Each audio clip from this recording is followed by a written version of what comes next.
Bonjour à tous, aujourd'hui on se retrouve pour une nouvelle vidéo et aujourd'hui on va parler des meilleurs ventirades du marché. Il y en avait beaucoup donc j'ai pas pu tous les prendre, mais je vous donnerai des alternatives petit à petit qui sont éventuellement bonnes pour remplacer ça et les performances se valeront en général. Donc voilà, on commence tout de suite tout ça après l'intro, c'est parti.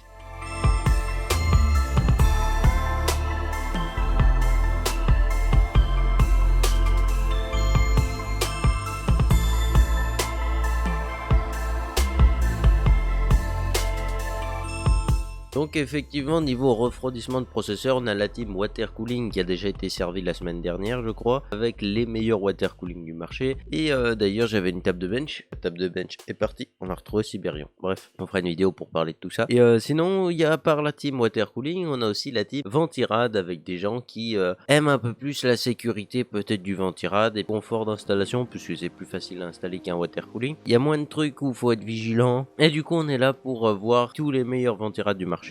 Donc le prix va être en ordre croissant, on va commencer avec des ventirad ATX et à la fin je vous propose un ventirad qui fait plutôt bien le boulot pour des configurations ITX. Alors faudra pas taper un Ryzen 9 ou un truc du genre pour cette bête, hein. Ça je vais pas vous mentir. Pour tout ce qui va être Ryzen 5, Ryzen 7, normalement ça peut être plutôt bien supporté et ça devrait plutôt bien aller. Je vous conseille aussi avant qu'on commence de faire attention aux sockets que vous avez et aux sockets que supporte le ventirad. Alors qu'est-ce que c'est? C'est une suite de petits chiffres qui va vous donner si le ventirad il peut s'imbriquer tel un Lego dans votre carte mère ou pas. Et ça va être plutôt important de regarder ça. Si jamais vous avez des doutes, vous pouvez poser la question sur le serveur Discord, il y a des gens qui pourront vous répondre. Donc je vous propose qu'on commence tout de suite cette vidéo avec le premier ventirad qui coûte 25 € et là on se retrouve avec un Deepcool Gamax. Alors l'avantage de celui-là c'est qu'il coûte déjà de 1 vraiment pas cher et il va vous offrir déjà un énorme gain par rapport au ventirad d'origine avec votre processeur. Par exemple si vous avez un Intel, là je pense que les mecs vont passer de 90 degrés en boost à 70 soit 80 si vous avez un Ryzen 5 ou un i5 ou un truc comme ça, et du coup vous gagnez énormément. Alors i5 pas overclockable parce qu'on sait tous que chez Intel ça chauffe beaucoup. Excellent ventirad, il est disponible aussi en adressable RGB, mais là je vous le conseille pas vraiment parce que le prix, enfin le rapport qualité-prix du moins est vraiment divisé par deux puisqu'il coûte 2 fois plus cher environ, il coûte 40 €, donc vraiment c'est discutable, mais personnellement je vous conseille que la version RGB. D'ailleurs il a une version non RGB aussi pour ceux qui veulent, mais il me semble qu'elle est quasiment au même prix, donc c'est vous qui voyez. Pour le prochain on est un peu plus cher, on arrive quasiment à 40 € et là on a le Hyper 212 Black Edition de chez Cooler Master. Moi j'avais présenté la version RGB, donc vous savez qu'il y a une version RGB, les performances sont totalement similaires. L'avantage de ces deux là c'est que vous avez que 10 € d'écart entre la version RGB et classique, plutôt raisonnable encore. Les gros points forts de ce ventirad c'est qu'il est performant, il est assez silencieux, donc moins qu'un Be Quiet Pure Rock 2 par exemple, mais niveau facilité d'installation il est vachement plus facile à installer qu'un Be Quiet Pure Rock 2. J'ai les deux d'ailleurs, on fera un comparatif d'ici pas trop longtemps, mais voilà, personnellement je trouve que c'est vraiment le ventirad le plus facile que j'ai eu sous la main à installer et il est vraiment top. Au Black Friday c'est à surveiller parce qu'en général il descend très fortement en prix celui-là, donc si vous voulez attendre un peu, je vous conseille de rôder par là et puis là vous devrez trouver un assez bon coup, surtout pour celui-là. Après on attaque un ventirad à 50 €, c'est le NH-U12S Redux de chez Noctua. Il offre des performances vraiment très monstrueuses puisque là on se retrouve avec 6 caloducs pour seulement 50 €. Alors oui, les finitions ne valent pas les Noctua plus haut de gamme et le ventilateur est un peu moins bon, mais ce que vous pouvez faire c'est acheter déjà celui-là pour commencer, il va vous offrir honnêtement des performances plus que satisfaisantes, et par la suite acheter un excellent ventilateur pour mettre directement dedans, et là vous devriez gagner. Là où aussi il perd un petit peu par rapport à ses grands frères, c'est que le packaging est un peu moins soigné, mais niveau facilité d'installation, vous connaissez Noctua, ça va très vite, c'est très rapide et c'est plutôt pas mal.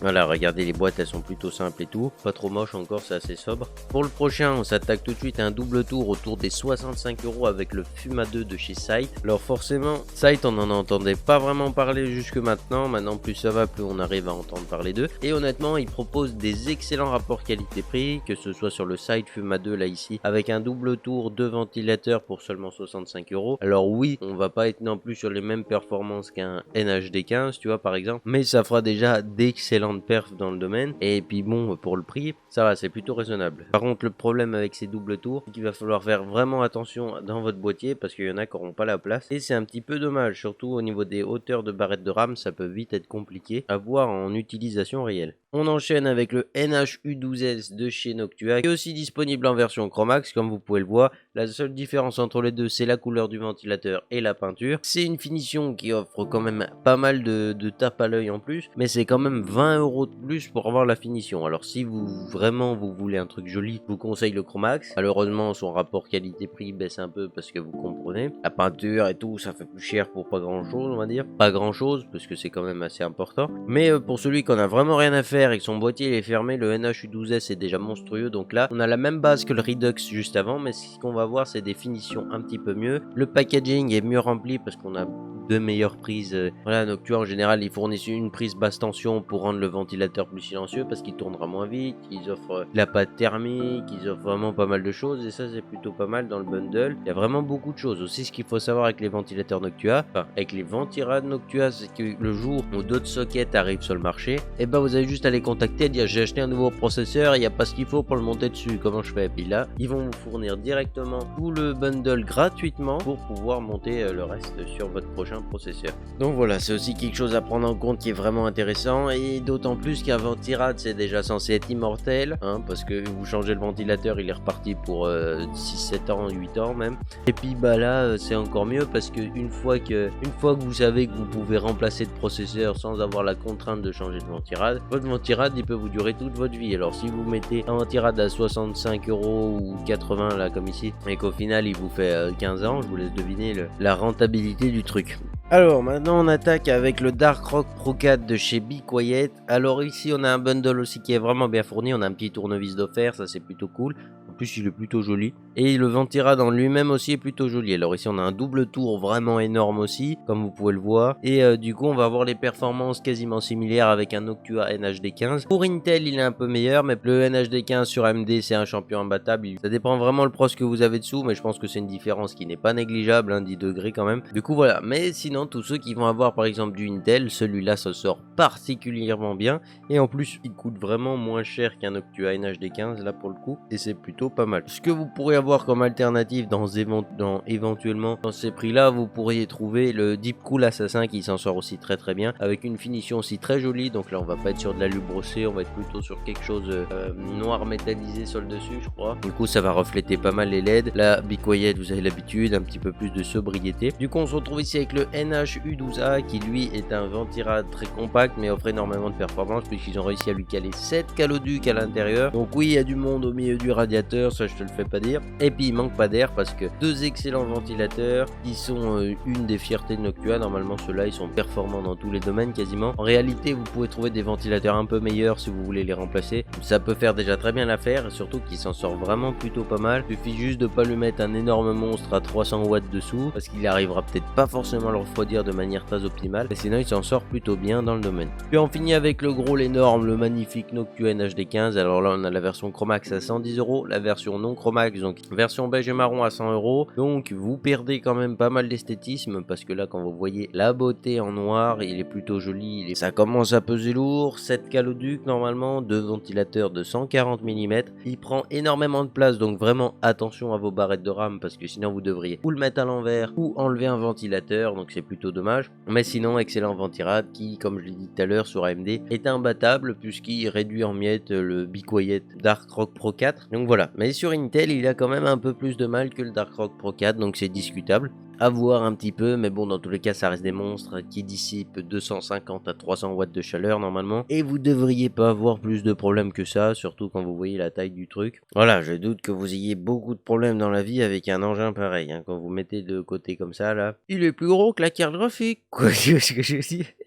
C'est impressionnant. Donc c'était tout pour ce top des ATX et petit ventirad pour les configs ITX. Alors qu'est-ce qu'on retrouve comme ventirad ici? C'est le L9X65 qui n'est pas disponible en Chromax malheureusement, mais il va vous offrir déjà pas mal de performances pour tous les petits processeurs. Donc ça va de Ryzen 3 à Ryzen 7 et puis de i3 à i7 normalement. Bon ben i7 j'ai des doutes, hein, donc on va dire i3, i5 pour des configs ITX. Après au-dessus ça risque de chauffer un peu beaucoup, mais ça devrait être éventuellement utilisable. Je vous avoue que j'ai j'ai pas vu tant de retours que ça sur celui-là. C'est juste que je me suis dit que ceux qui cherchent des petits ventirades pour des petites configs ITX, et bah ce serait pas mal de vous fournir quelque chose. Il s'en sort pas trop mal et il coûte seulement 45 €. Donc il y en a qui vont dire oui c'est plutôt cher, mais pour un ventirad ITX de toute façon c'est dur de trouver moins cher. Et si vous trouvez moins cher, ils perdent quand même vite en performance parce que c'est vite des crêpes. Donc c'est pas forcément super cool. Voilà, vous savez tout. Sur ce, j'espère que la vidéo vous a plu. Si c'est le cas, le petit pouce RGB. Abonnez-vous. On se retrouve mercredi prochain à 14 h pour une prochaine vidéo. Bye les gens.